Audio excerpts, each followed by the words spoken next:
well for questions. Questions. Anyone have a question?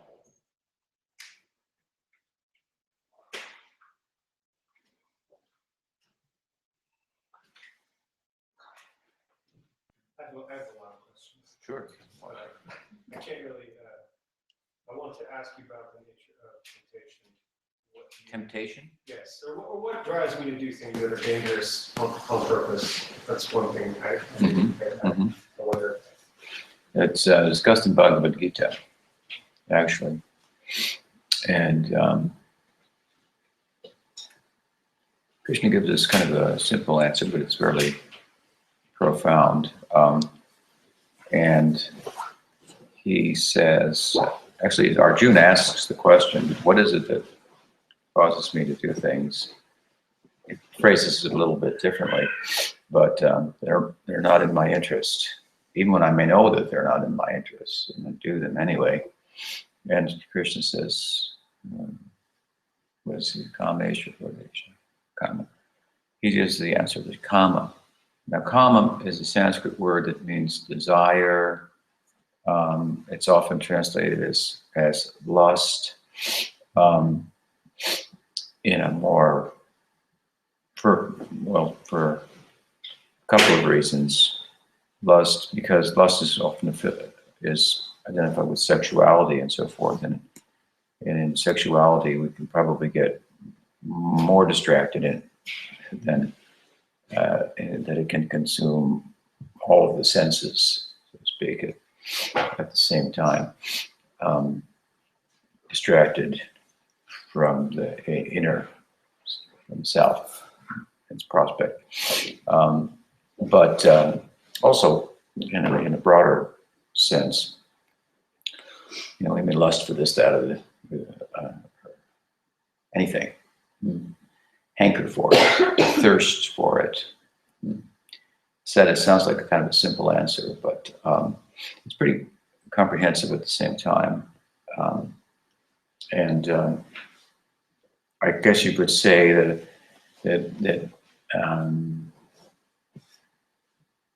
it's not the devil. Put it like that. in a sense, but then what? To be fair, whether there's a devil, within Christianity, I suppose it's debatable. In other words, many people may take it allegorically, and I suppose not necessarily personify the distracting or tempting influences and so forth. But from our perspective in Vedanta, you have the self, and then you have the material nature, and it's kind of twofold. It has certain constituents. We call it gunamaya. Guna means qualities. So maya is a word to refer to one of the shaktis of Krishna, the external. He has an internal shakti that bhakti is constituted of, and then we're constituted of a shakti that's could come under one influence or the other, maya shakti or bhakti. So we're sometimes referred to as marginal. Tatasta. Tatasta means like the beach or the line that demarks water from sand. You can't put your finger on it, either wet or dry, but there seems to be a line there. So the implication of that with regard to ourselves, metaphysically speaking, is that, as I sometimes have said in the past, we are of a nature that lends itself to nurture. Now we know that as human beings, that's the case, right? Our humanness is such that it can be nurtured in one direction or another. Karna guna samgaso. So as you associate, you will be nurtured or mal-nurtured in one direction or another, and become like, to a large extent, those influences that you associate with. And so in an extended sense, then, well, if we associate with something, an influence outside of the influence of material nature, then we have the prospect to come, possibility, potential to come out from underneath that influence altogether. And that leads us to the other side of it. There is guna maya, what maya is constituted of. You could say like what's matter constituted of. And then jiva maya.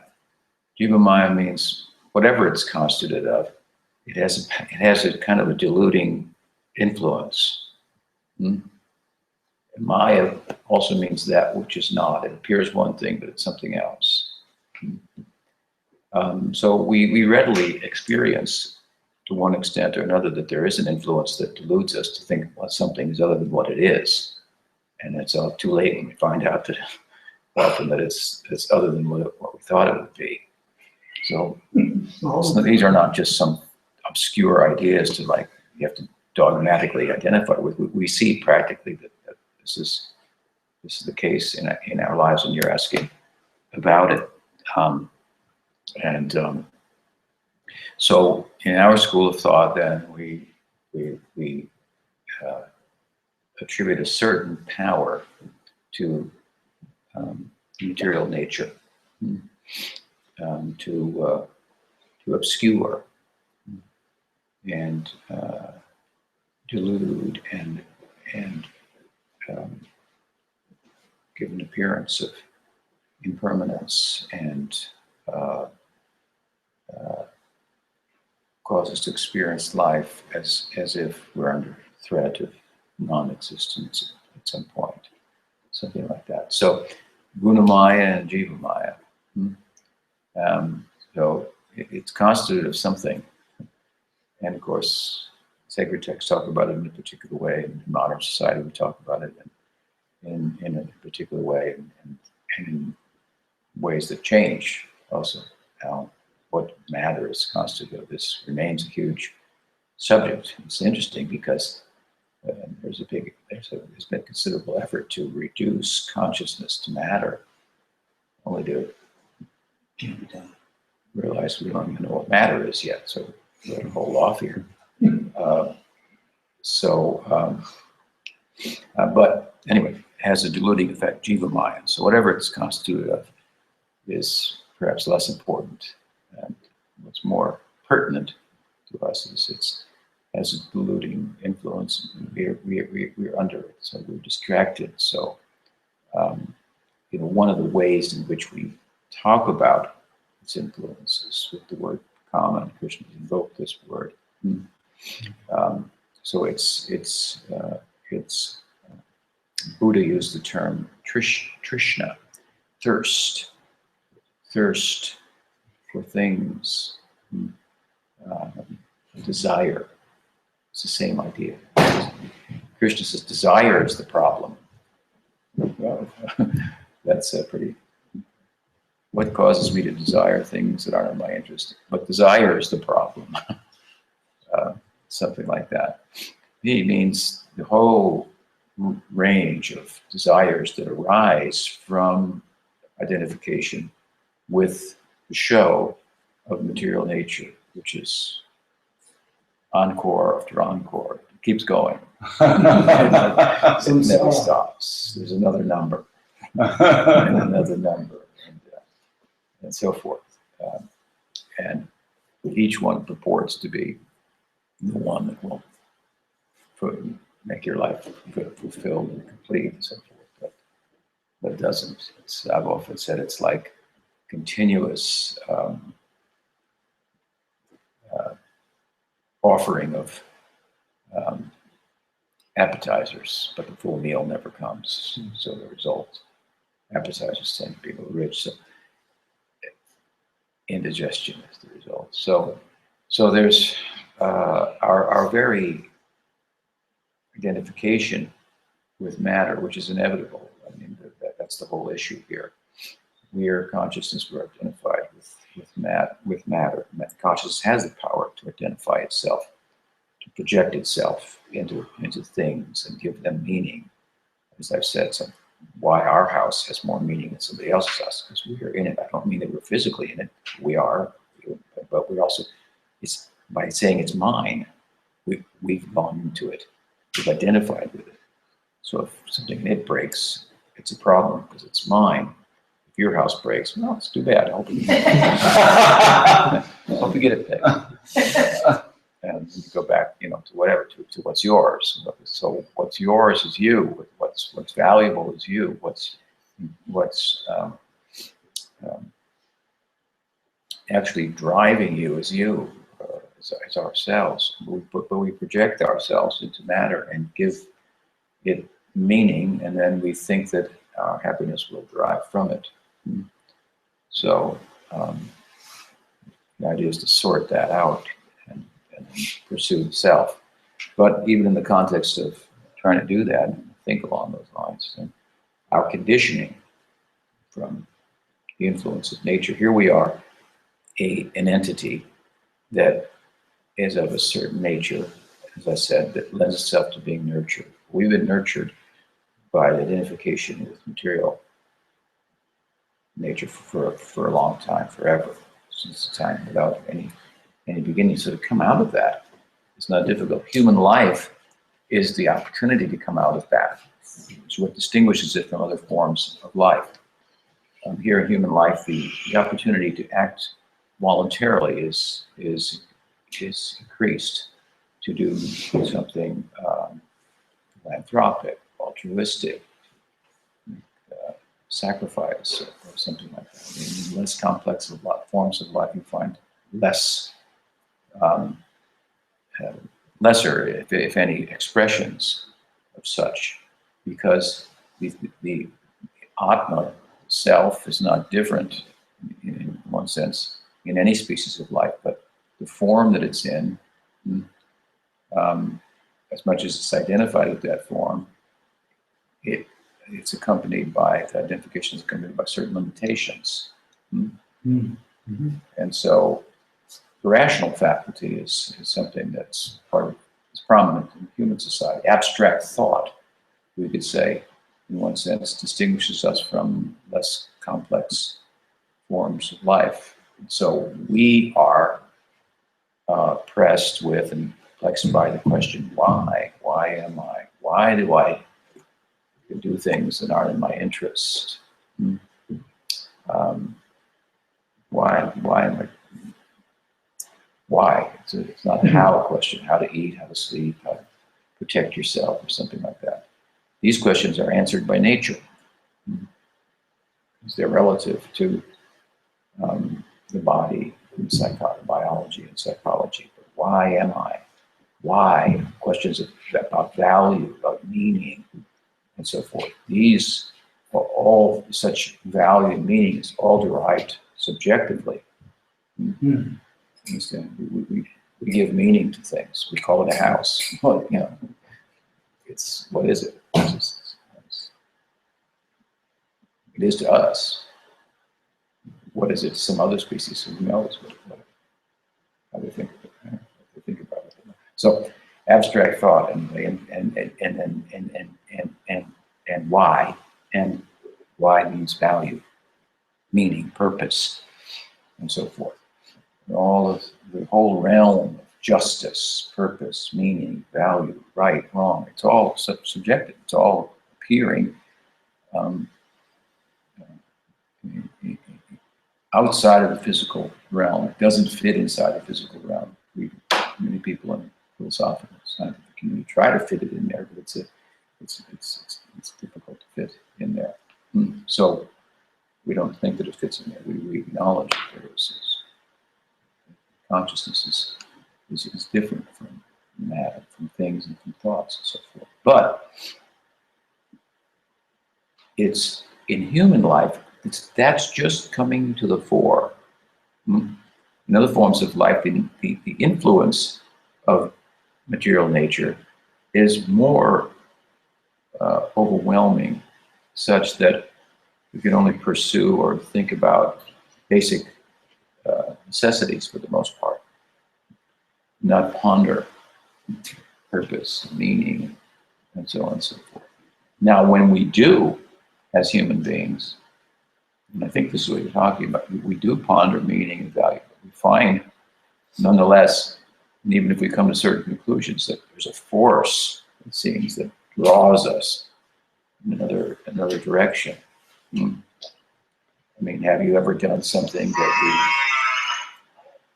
that you know is not in your interest?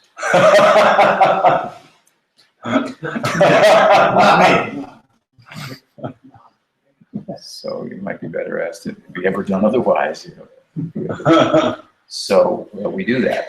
And so the reason that there's this tension that causes that question to arise is because as human beings, it won't arise in the less complex forms of life because they're not involved in such abstract thought about purpose and meaning, at least not to the same degree.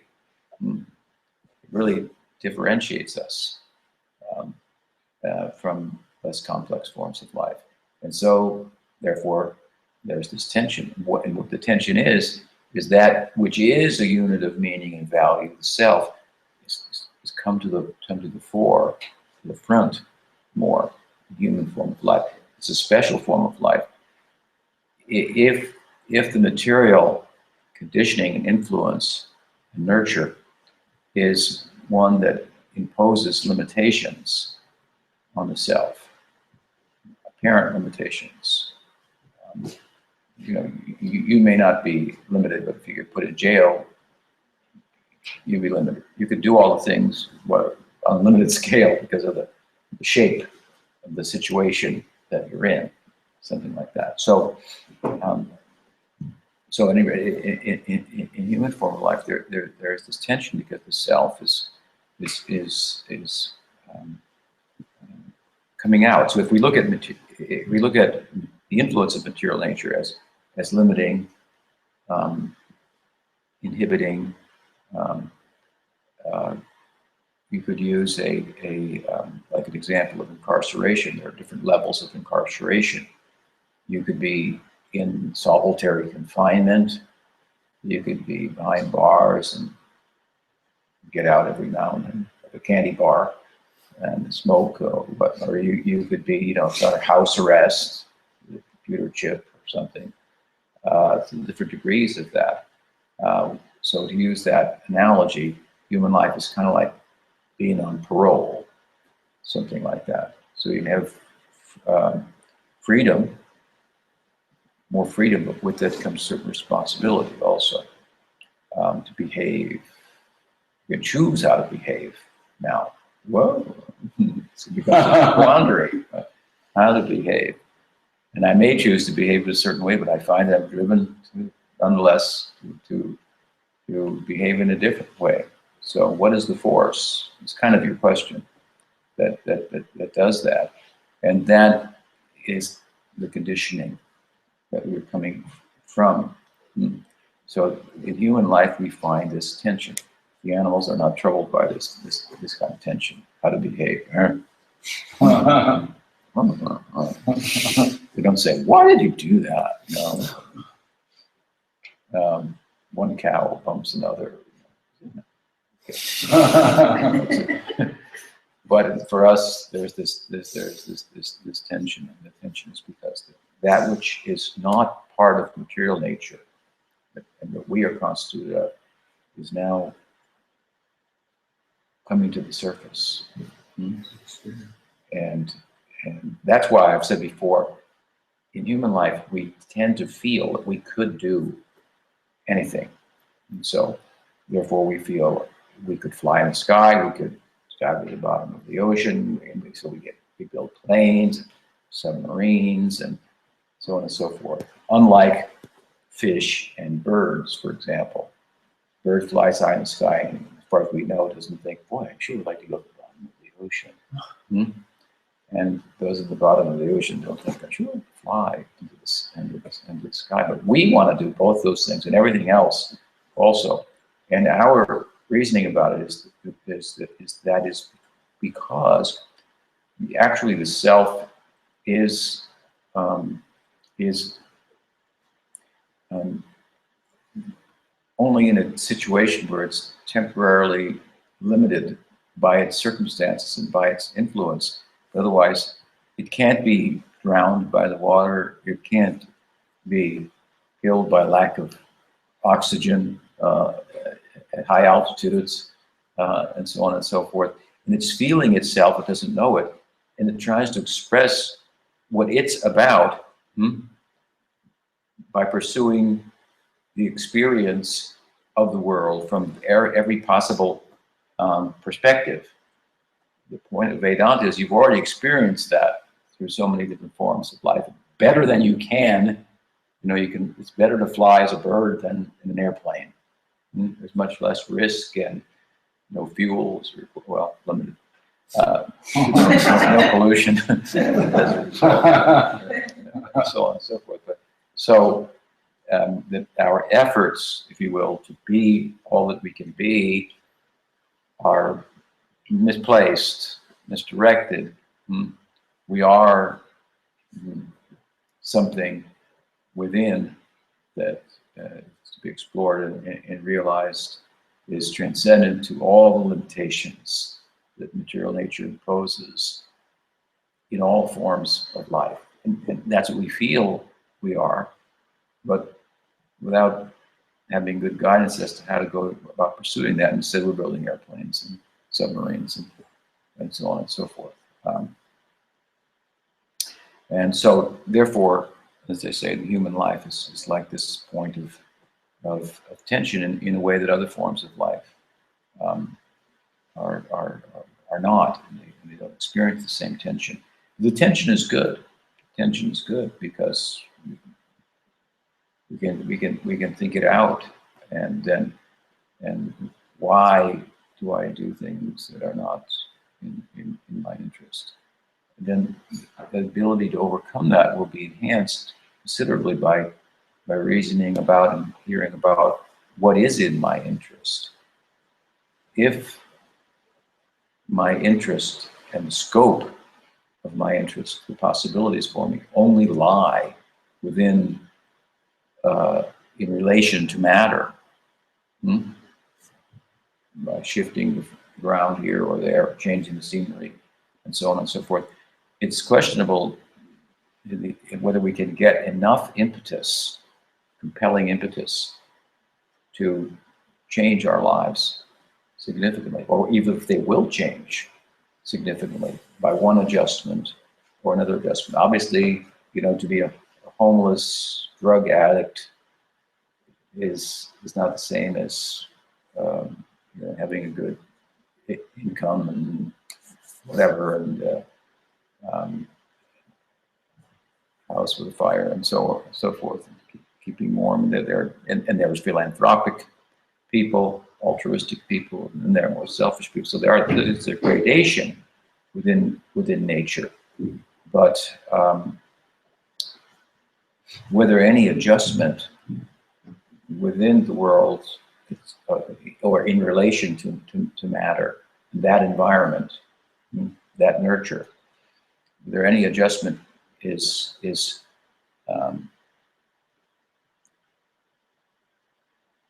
in any sense of purpose, meaning, and value within that framework has enough power to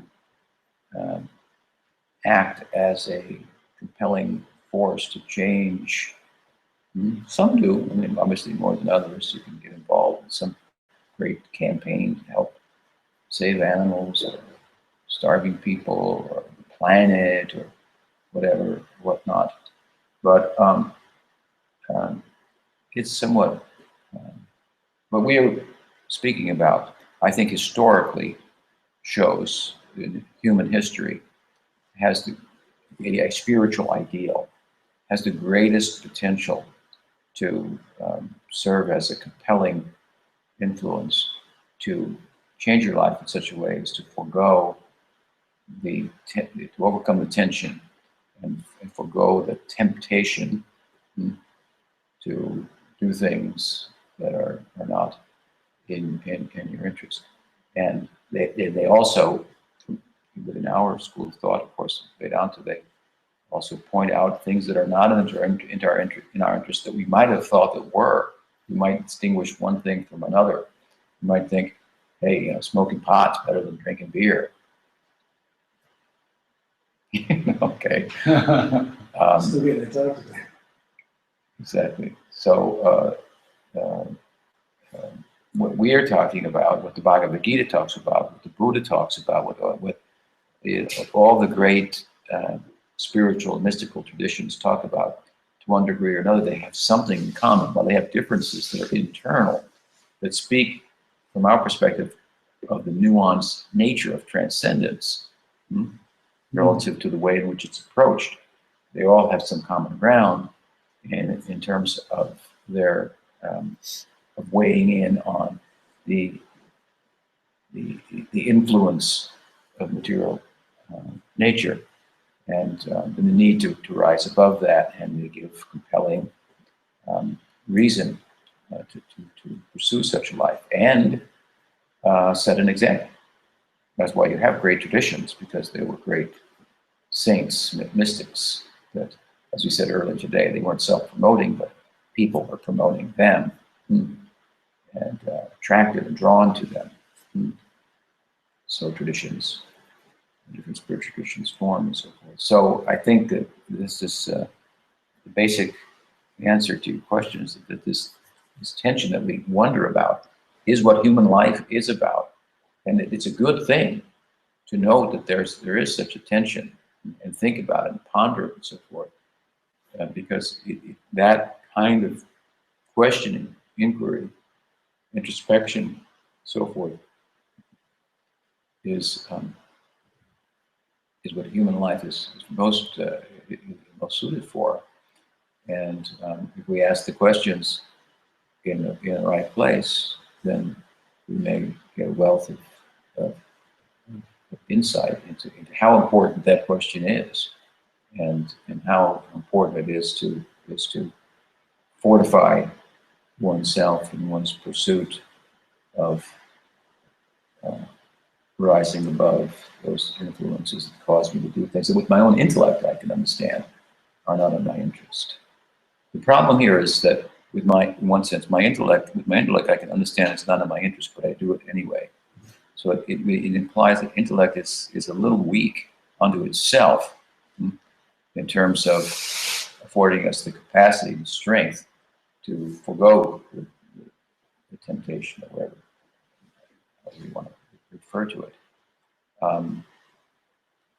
It's just like, let's say, psychologically speaking, we may have a psychological dysfunction.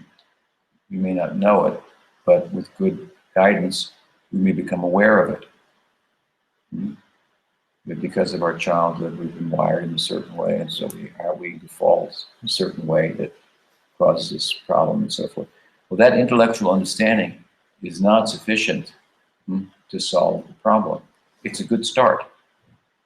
Okay, I know I've got a problem, and I know what it is abstractly, theoretically, and so forth, but I'm still saddled with the problem. So we need a kind of a non-rational means to actually overcome it, some type of emotion. It's an emotional problem, so some emotional means be more suitable and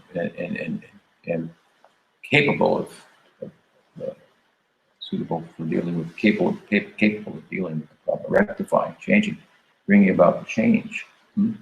So also, what we're talking about in a larger and extended sense, we can understand theoretically, but still.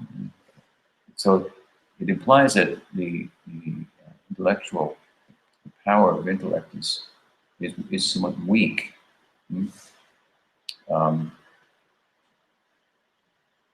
Another way we say that love knows no reason. So maybe well reasoned. You shouldn't go out with him. He's not good for you. Still we go, driven by the emotion and so forth. So we are advocating for something, not that you don't use your intellect, but there's something, power greater than intellect, that we can reason about, and reason as to the value of embracing it, trans-rational exercise, like chanting, for example. A stilling of the mind and clearing the chitta, the consciousness, and so forth, by which then these habits formed in youth, and youth means anadi karma, there's no beginning to our material existence, or how long have we been conditioned in a particular way. There's no beginning to that. So now we're just coming out of it as human beings. It's a great opportunity. If we can combine, if you can combine the human life, which enables you to think in an abstract way and so forth, and experience the tension on some level, even just on a material level.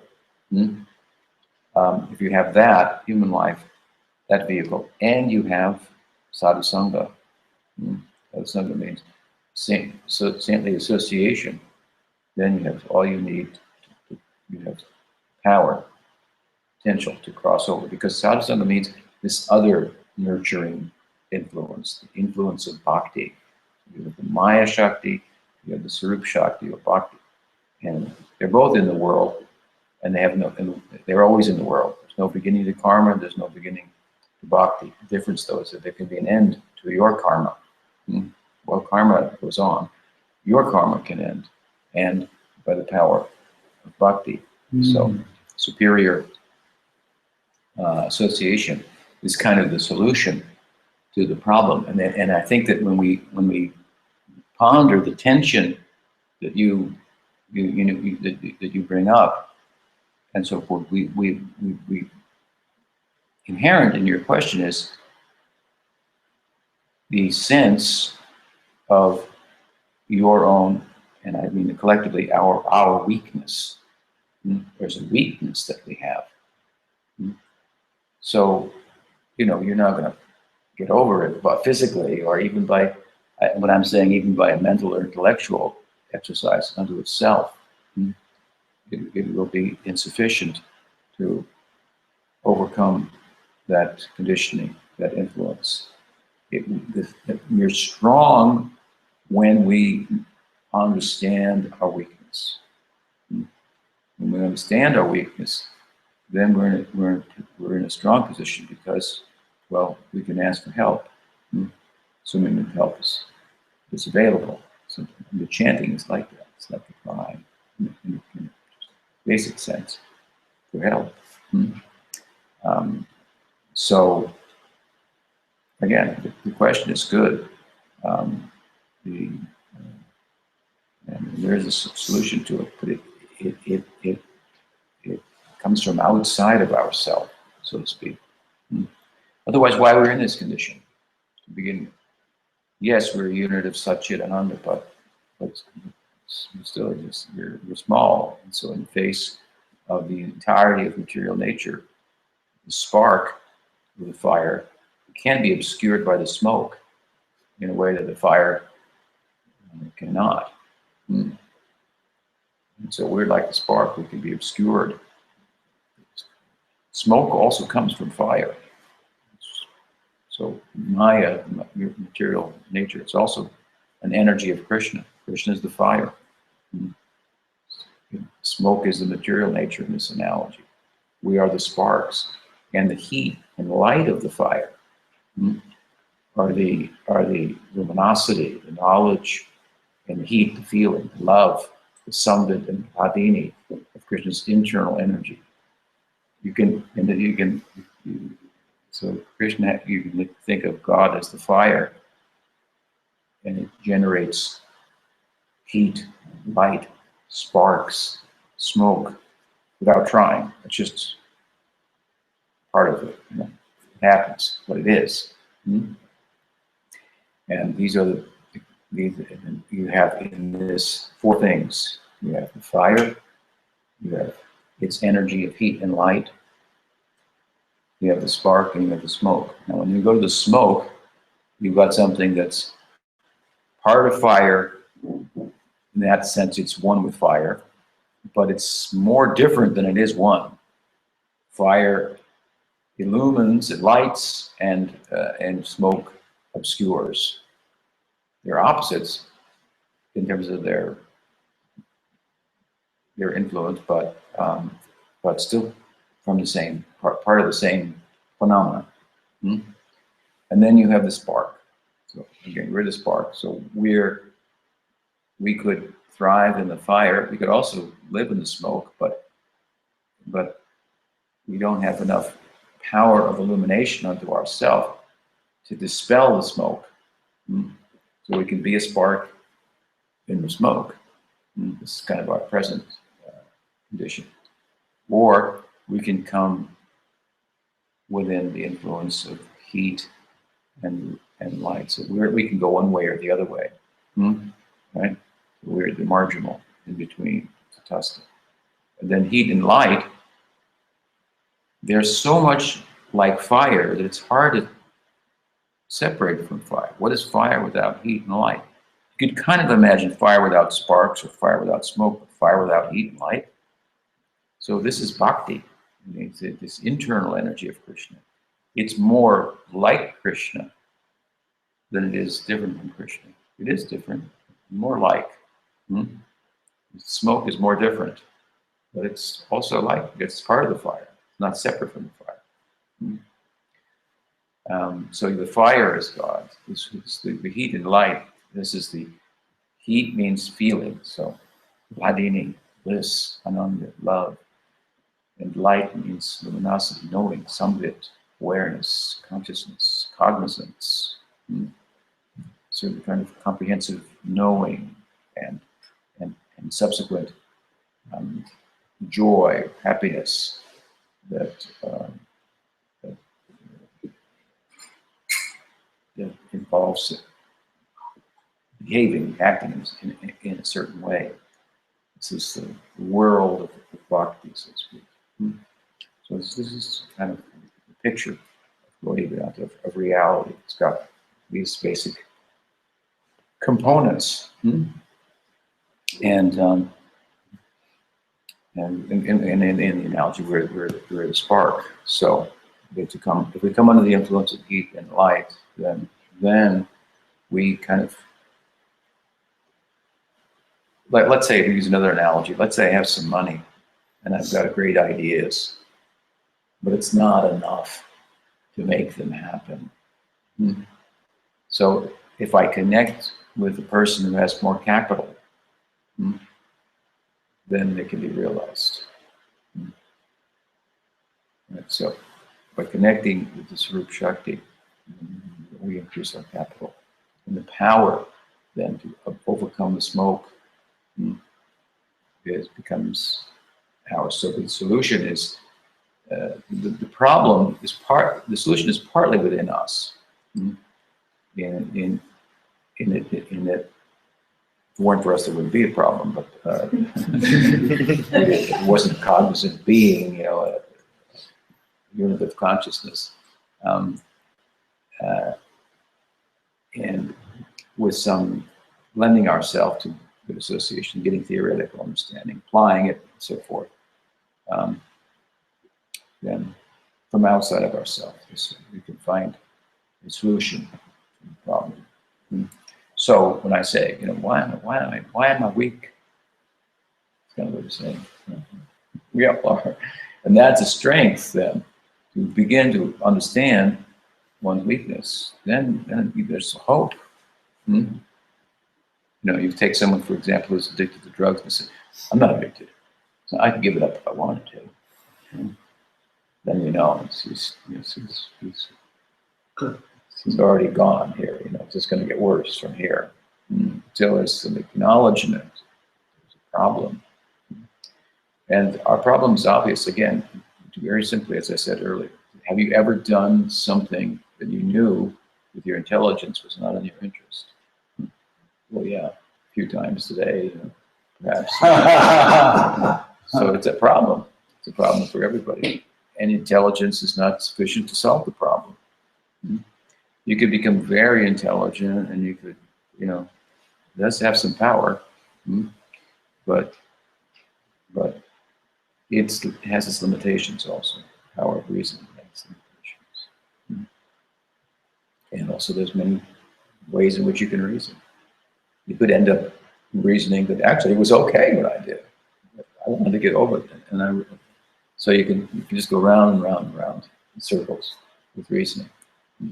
So you hear, debates on certain issues. The reason we identify with one or the other is usually largely psychological. Yes, arguments on either side.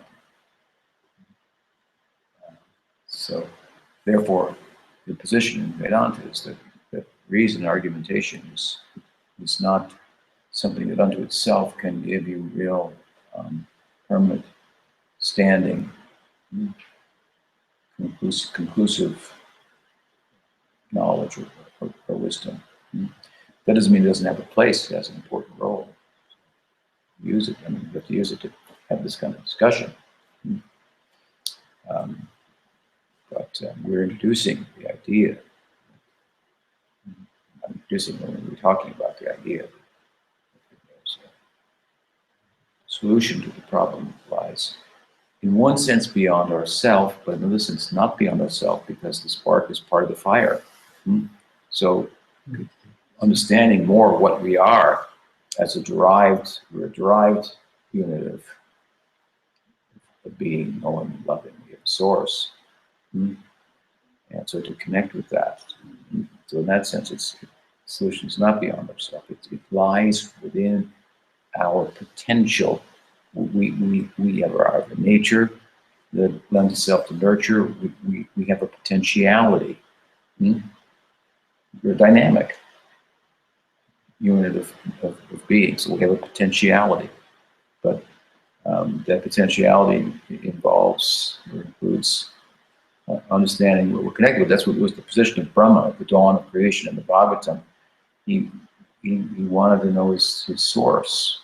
He couldn't answer. This is the question of where am I from? Where did I come from? What am I? Why am I? This kind of question that arises. As far as we know, birds and the bees and the trees aren't asking this kind of question. What? Make honey. What's the problem? So for humans, then there's this kind of question and more dependent. So, Brahma, goodness, and I can't figure it all out. And so then he was sincere and earnest in his desire to know.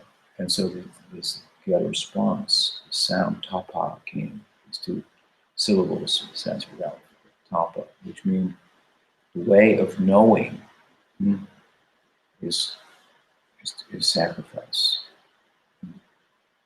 That you get, you attain what you're looking for, or giving up. Which is backwards kind of thinking. It's not, you wouldn't seem that life would proceed like that. So you have this Darwinian kind of perspective. You have to get at the cost of others. And you have to take the cost of others in order to get and proceed and survive and so forth. And, this idea is kind of survival of the kindest, or the acknowledging my lack of fitness. I can survive, transcend. So then he went within, began to meditate. This gave rise to the appearance of he who uttered the sound, tapa. So the problem again is solved in one sense from help beyond ourselves. It means beyond our present condition, but not beyond our potential. Potential. And if we have the right environment, then it would be easy to overcome this influence. But the fact that it's not, I guess, is totally, completely understandable and reasonable, because for how, as I said, habits formed in youth are difficult to overcome. It's a poem, something like that. Song, I'm going to get it right, but it's this That's the point. So habits influenced by environment for a time without beginning, karmic influence, and in that cycle. So it will take some time to come out, but there's good association from another environment, a spiritual environment, that is very powerful.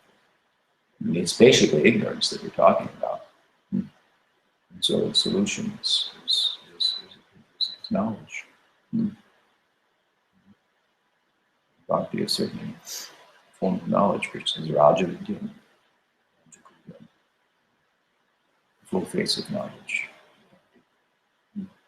So ignorance, darkness cannot stand in the presence of light, right? We have to come in the presence of light. We have to bring ourselves in the presence of light. Again, we can go either way. We can be nourished on one side or the other. So if we take advantage of this positive spiritual nourishment and so forth, I mean, we can become, even materially speaking, what the best of materialists would like to become and says we should be. There are materialistic people as a philosophy, materialistic, and embracing materialism, and think that we still should be good people, even though there's no real meaning to life. We should find our own meaning, and well, they have to admit that the very thing that we are talking about, striving for, is the same thing they're striving for. And you see, when they get a Rumi and a Jesus and a, Chaitanya Mahaprabhu and Rupa Goswami, listen to them a little bit more. But till then, it's just talk.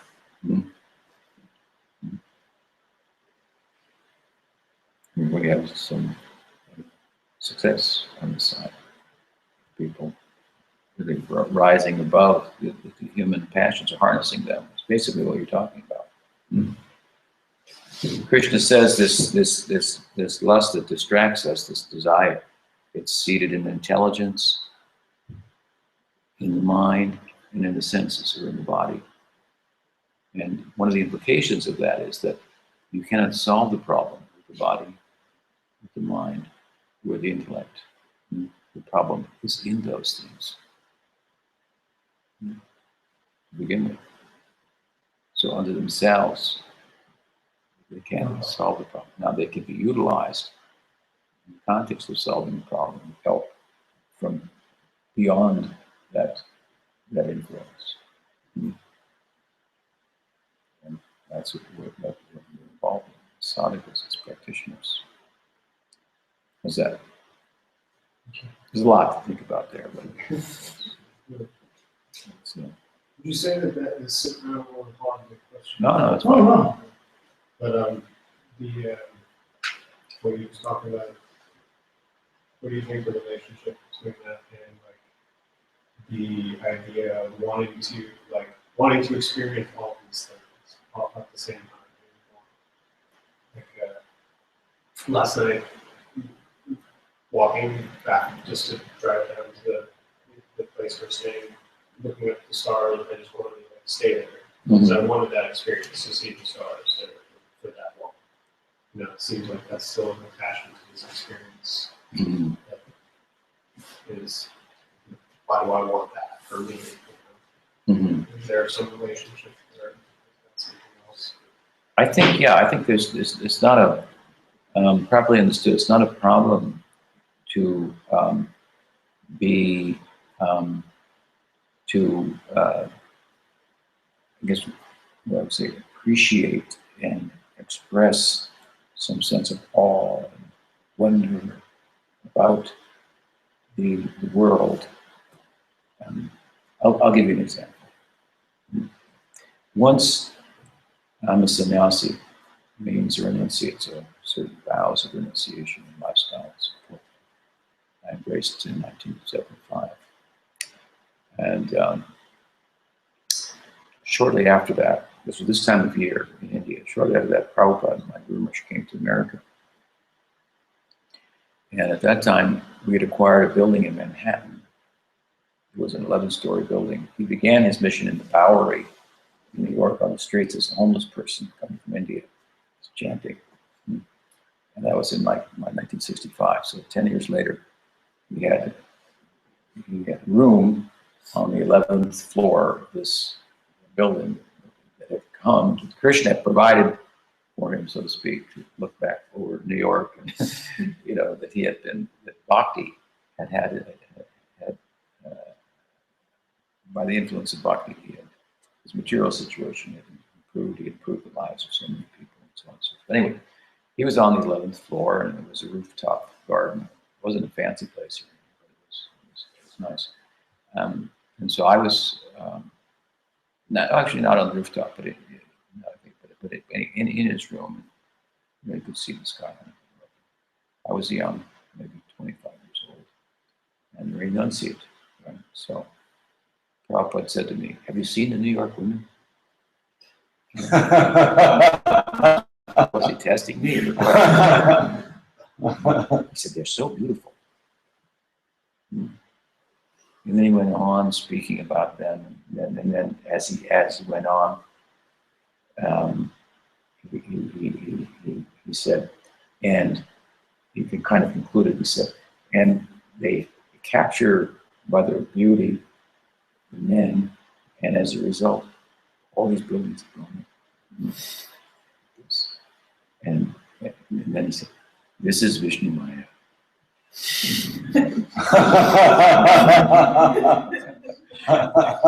This is, you know, he could contemplate material nature with awe and reverence, but without seeing it separate, seeing it for what it is, not seeing it separate from God. So we can look at nature. I mean, it's incredible. You can even look at the accomplishments of humankind. You can stand and look at the moon and think, people went there. How the heck? I was like, wow, that's pretty incredible to sit there, you know, on a piece of paper or whatever, computer, and you know, a lot of faith in math, you know. Like Columbus, you know, sailed across the ocean, right? It's incredible, incredible. So there's no harm in that, in being inspired by the way things work and so forth, if we have a larger context in which we understand that, and how much, therefore, would be the conclusion. If Vishnu's Maya is so incredible, what must Vishnu be like? Something like that. So, for example, in the Bhagavatam, there are sections describing the world and so forth, talking about the nature of matter and so on. And there, it's talked about in such a way we may meditate on the world, and the result of which would be promotion of our spiritual pursuit. The fifth canto of the Bhagavatam largely consists of an answer to a question like that by the Raj, the king. He asked Sukadeva, "Can you talk about the material nature and how it works and so forth?" And, because it also belongs to, it's the smoke. Right? It comes from God, it's part of God. And so there must be a way to, by understanding it, that I can understand more about God. And so then he launches in this long explanation, that's said to be a description of the world for yogis to meditate on, not for devotees. They're supposed to meditate on the form of God. But anyway, it's complex. So, but anyway, it's a way of talking about nature, and so in the Bhagavatam repeatedly there is this another example, the description of the world.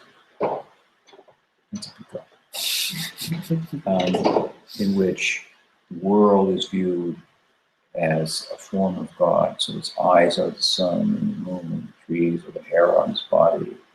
And this recommendation, this description is given by Sukadeva when he begins to speak to the king. He says, look at it like this first. Because you're attached to the world.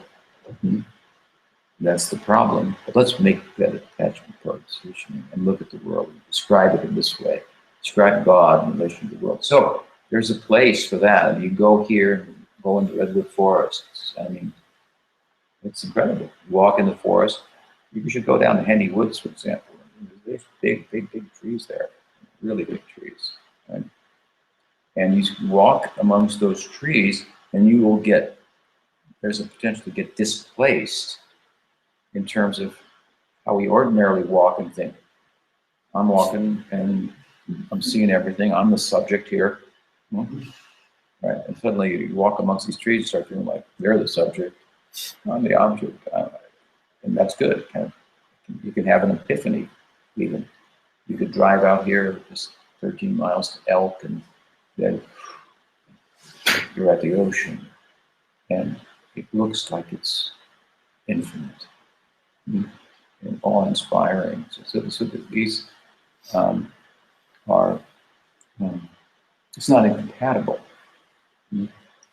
People get epiphanies by just the vastness of nature, the complexity of nature, the order of it, and the disorder of it. Even in science, there are people in science who go, why do we need God? It's like, wow, the world is just fascinating. And it is, it's true. Vishnu Maya is like, whoa. Bhagavad says you really can't understand it, you can't grasp it, arrested in the fist of your intellect. And you can get some epiphany by that, from that. What we're doing is just building on that. It's not the sum and substance of transcendent experience. Sometimes people do that. They go to climb the mountaintop and they get a feeling, and they go, I know what those religious people are talking about. I had that feeling. We're talking about something more. We're talking about honing that feeling, which displaces me, which makes me feel like I'm small. What's out there? The stars. It's like, wow. I mean, you don't just look at, it's not just an eye candy thing. It's kind of like a feeling. Oh, it's beautiful. What is it? Oh, where am I? It's good. So that's good. It's a kind of a beginning type of epiphany insight where you feel I'm small. It's a wonder to the world.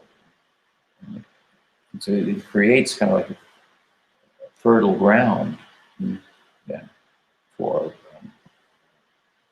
receiving knowledge, understanding it, and so forth. So,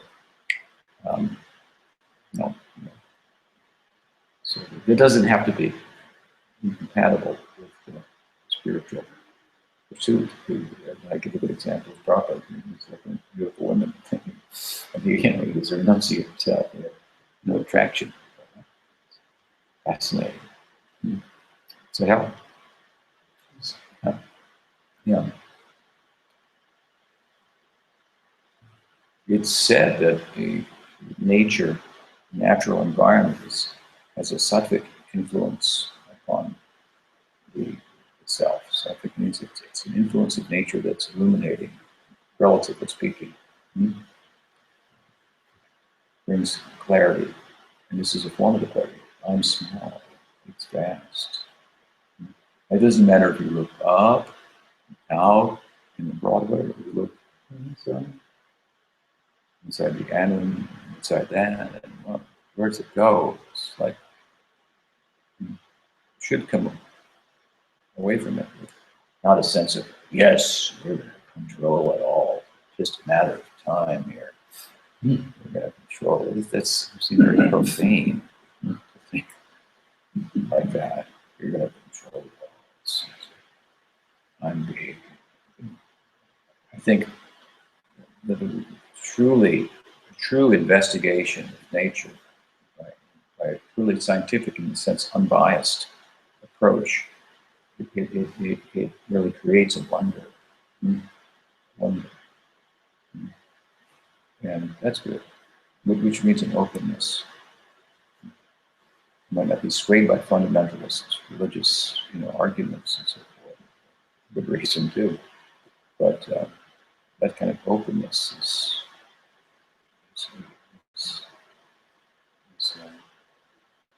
what we cultivate. That we can approach, and we think has the prospect to take it a little further. But anyway, what else? What time is it now? Well, it's when it's in. But it's nice to sit with you all, and tomorrow starts again at 6 a.m. now. Stop, rest for a moment.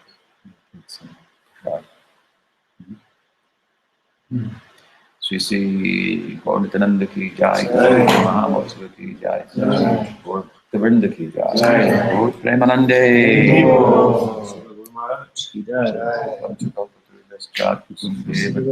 Tanam Bhavani Anant Puri Vishnu ki jai, Gaur Premanande.